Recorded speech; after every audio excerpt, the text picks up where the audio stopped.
Na ngayon ang Villalobos Street. Kaya nakabalik na po yung mga vendors natin.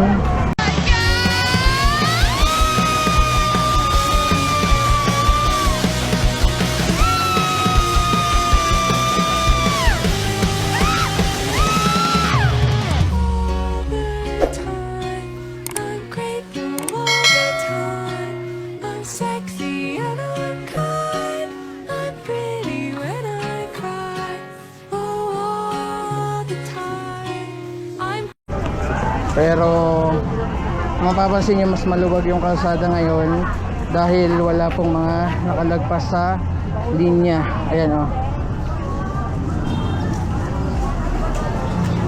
So may designated area lang sila and bawal po lumagpas sa linya. Kaya mas maluwag yung kalsada. Kitang-kita naman po sa ating video yung mga galing ng simbahan, mga dumadaan dito, no, maluwag at maayos na nakakadaan po dito sa Villalobos Street.